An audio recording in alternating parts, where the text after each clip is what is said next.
बंदी छोड़ सतगुरु रामपाल जी परमेश्वर जी की जय हो। परमात्मा की सभी प्यारी आत्माओं को दास का सत साहिब। भाई और बहनों, आज उत्तर प्रदेश के मेरठ से हमारी एक सत्सेविका बहन है। काफ़ी लंबे समय से वो साथ संगति से जुड़ी हुई है। उनके पति CISF में हैं और साथ में उनका एक बच्चा है जिसकी शादी हो चुकी है। उसने भी परमात्मा जी से नाम लिया था, लेकिन बाद में अपनी पत्नी के कहने से या फिर युवा अवस्था के चलते यार दोस्तों के कहने से लोक लाज में आके उन्होंने इस भक्ति को त्याग दिया और उसने आरती करना छोड़ दिया, मंत्र जाप करना छोड़ दिया। लगभग 1.5-2 साल तक ऐसा चलता रहा।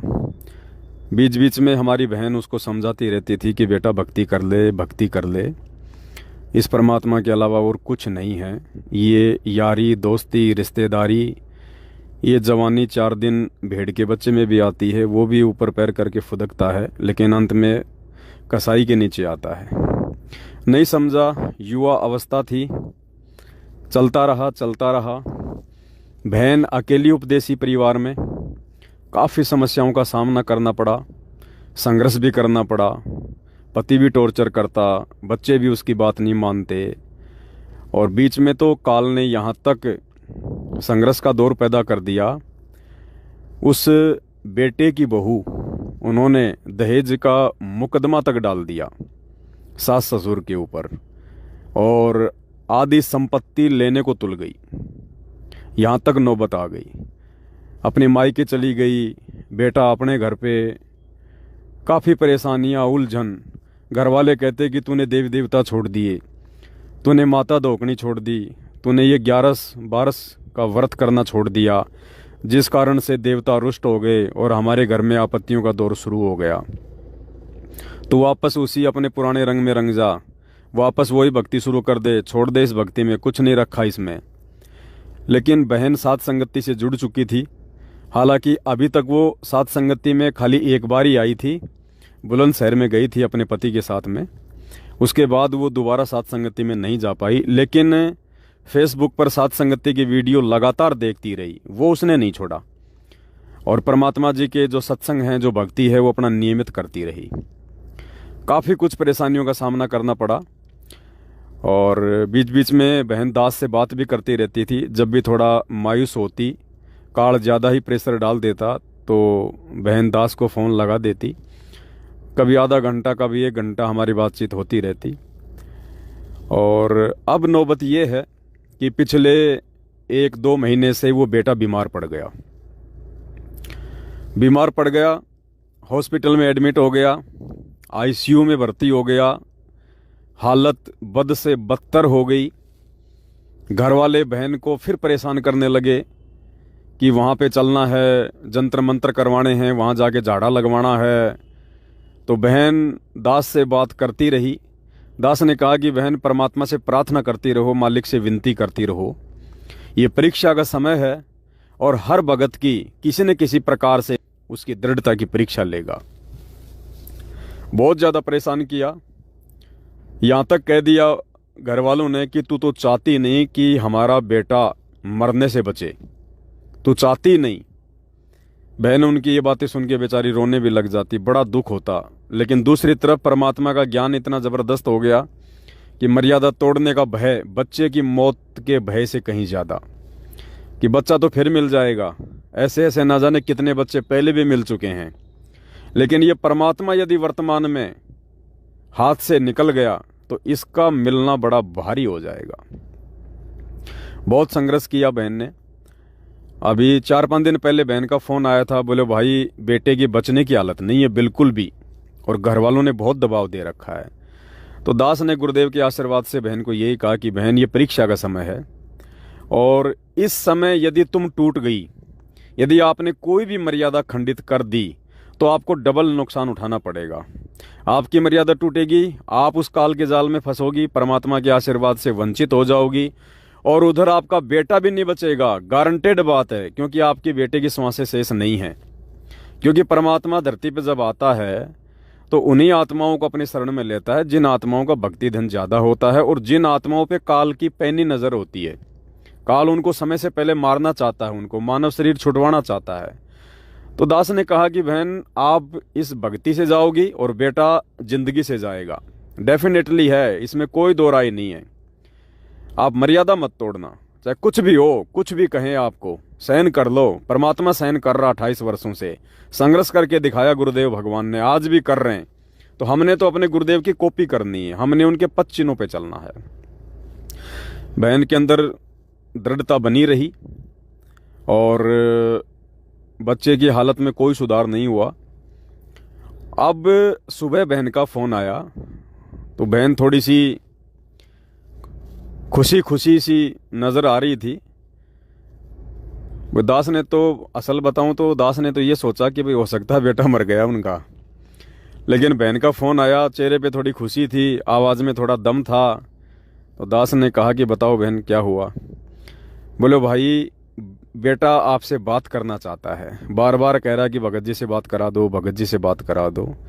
मैंने कहा बात तो करवा दो, बात करवाने में क्या दिक्कत है, क्या हुआ। बोला वो तो कल से ऐसे मतलब बांध रहा है। बांधने का मतलब होता है जैसे मतलब नींद में जो बड़बड़ाता है ना। बोला बेटा कल से ऐसे मतलब बड़बड़ा रहा है और कह रहा है कि मम्मी मैं तो भक्ति करूंगा, मैंने तो भक्ति छोड़ के बहुत बड़ी गलती कर दी, मेरे को भक्ति छोड़नी नहीं चाहिए थी, ये मेरे को भक्ति करनी है वापस। और एक बार पवन भगत जी से कह दो मेरे से बात कर लें, थोड़ी सी हिम्मत आ जाए। तो मैंने कहा भाई बात करवा दो। तो बहन ने बेटे से बात करवाई, उन्होंने सत्साहिब की, दास ने सत्साहिब की। दास ने कहा कि भगत जी देखो आपको परमात्मा ने एक दूसरा मौका दिया है, ये आपका जीवन शेष नहीं था, आपकी मृत्यु थी, लेकिन परमात्मा धरती पर है। परमात्मा कई प्रकार से सोचता है, क्योंकि कहीं न कहीं आपके अंदर आपकी माँ का मोह भी था और आपकी माँ भक्ति तो कर रही थी, मर्यादा तो नहीं तोड़ रही थी, लेकिन कहीं न कहीं आपकी जीवन की उसको बहुत ज़्यादा चिंता थी। तो परमात्मा तो अपने बच्चों की भक्ति को बचाता है। मालिक ने सोचा कि इस बुढ़िया की कमाई इस बेटे में चली जाएगी और इस लड़के को कुछ हो गया तो ये भी कहीं न कहीं जो है कमज़ोर पड़ जाएगी। तो परमात्मा ने उसके भी विश्वास को बनाए रखा और आपको भी परमात्मा ने एक दूसरा मौका दे दिया। दूसरा मौका यानी इससे बढ़ के दयालु परमात्मा आप खुद देख लो, दूसरा कोई नहीं हो सकता। जिसको नाराज करने के बाद, जिसकी भक्ति छोड़ने के बाद, जिसकी मर्यादा तोड़ने के बाद भी वो आगे बढ़ के मौका दे रहा है। तो भगत जी आपको ये एक दूसरा मौका दिया है परमात्मा ने, और ये मौका यदि आपने गंवा दिया, आगे यदि आपने मर्यादा तोड़ दी, तो भाई जीवन की उम्मीद ना करना, फिर कोई भी यत्न कर लेना परमात्मा साथ नहीं देगा। दूसरा, परमात्मा ने आपको ये भी महसूस करवा दिया, जिस अहंकार में आप फूले फूले फिर रहे थे हैं, आज ना तो आपके यार दोस्त आपके काम आ सके, ना आपके परिवार वाले आपके काम आ सके। ठीक है, परिवार वाले आपकी सेवा कर रहे हैं, हॉस्पिटल में पैसा भर रहे हैं, लेकिन आपका जीवन तो नहीं बचा सकते। जो दुख, जो दर्द, जो तकलीफ, जो पीड़ा आप उठा रहे हो हॉस्पिटल में, आईसीयू में, वो आपके परिवार वाले तो नहीं भोगेंगे, वो तो आपने भोगनी पड़ेगी। और मान लीजिए आप तो बिल्कुल मृत्यु शैया पे हैं, आईसीयू में तो वो लोग जाते हैं जिनके जीने की संभावना नहीं के बराबर होती है। और मान लीजिए भगत जी आपके प्राण छूट गए, आप इस बीमारी से मर गए, बताइए अब आपके कहाँ है वो यार दोस्त? ये संपत्ति पैसा क्या काम आया आपके?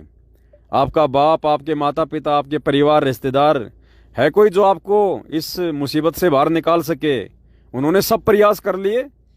1.5-2 महीने जिसका बच्चा आईसीयू में हो, वो परिवार कोई चुपचाप थोड़ी बैठता है, दुनिया भर के यत्न करता है, जितना पैसा लगा सकता है पैसा भी लगाता है।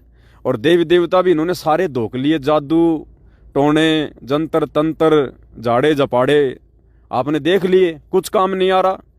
और अंत में जब आप मरने के सैया पे हो गए, मरने का समय आ गया, तब आपको परमात्मा याद आ गया।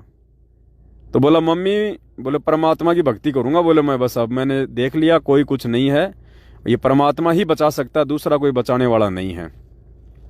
तो भाई को थोड़ी हिम्मत मिले, इसके लिए बहन ने दास से बात करवाई। दास ने उनको समझाया कि भगत जी दोबारा से अपना संकल्प कर लो, और मंत्र आपको मिला ही हुआ है, तीनों समय की आरती है, जब तक हॉस्पिटल में हो तब तक अपना मोबाइल से करो, और बाकी फिर परमात्मा की विधिवत सारे काम करो फिर, और मालिक से प्रार्थना करो कि परमात्मा जितना जल्दी हो सके दास को इस पीड़ा से मुक्त करो, हॉस्पिटल से बाहर करो मालिक, बस आपकी भक्ति करूंगा, अपना काम धंधा करूंगा।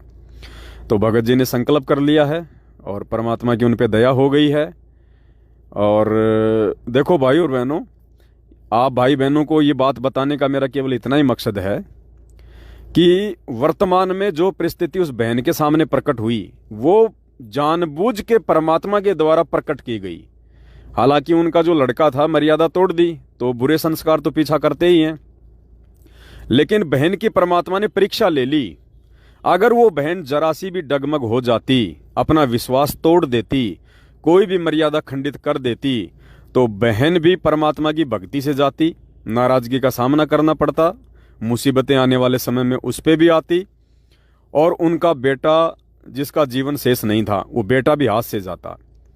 और बहन ने संघर्ष किया, पूरा परिवार विरोधी, उसका जो पति है वो भी उसके विरोध में, बड़ा बेटा भी विरोध में, दोनों उनकी बहू विरोध में, यहां तक कह दिया कि तू तो चाहती नहीं कि तेरा बेटा जिए। बताओ, एक माँ कभी चाहेगी कि उसका बेटा मरे, लेकिन यहां तक काल ने उनको प्रेशर डलवा दिया। लेकिन बहन ने हिम्मत नहीं तोड़ी, बोला भाई चाहे कुछ भी हो जाए मैं परमात्मा की मर्यादा नहीं तोड़ूंगी, भक्ति नहीं छोड़ूंगी, झाड़े झपाड़े वालों के पास नहीं जाऊंगी, चाहे बेटा जिए चाहे बेटा मरे।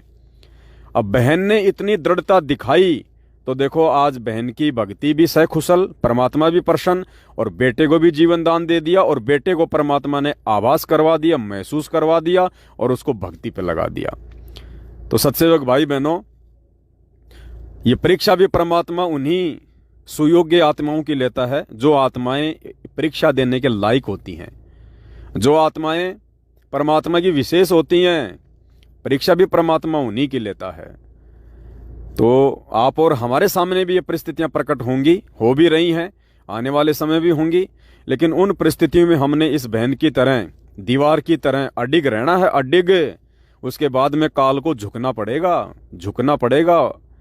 आज यदि बहन मर्यादा तोड़ देती बेटे के चक्कर में, तो पूरा का पूरा परिवार बर्बाद होना था, परिवार। तो भाई और बहनों, हिम्मत रखना, ये समय कुछ ऐसा ही चल रहा है, और इस समय चारों तरफ से यदि काल प्रेशर बनाएगा तो केवल सात संगतियों पे बनाएगा, सत्सेवक भाई बहनों पे बनाएगा, क्योंकि जो मर्यादा में चलेगा काल उन्हीं से भयभीत रहता है, उन आत्माओं से। जो आत्माएं सतगुरु की शरण में आने के बाद में मर्यादाओं में रह के भक्ति करती है, काल उन आत्माओं से भयभीत हो जाता है, डरता है वो उन आत्माओं से, इसलिए वो छलबल करता है, साम दाम दंड भेद की नीति अपनाता है, अपनों के माध्यम से ही, अपनों के अंदर ही प्रेरणा करके प्रकट होकर उस भगत को भक्ति और भगवान से दूर करने का प्रयास करता है। तो दास की तो विनती है, प्रार्थना है, बाकी देखो सबके अपने संस्कार हैं, कौन टिकेगा कौन जाएगा ये तो आने वाला समय बताएगा, लेकिन जो टिक गया वो परमात्मा का, और जो चला गया वो भाई इस काल निरंजन का। बंदी छोड़ सतगुरु रामपाल जी भगवान की जय हो।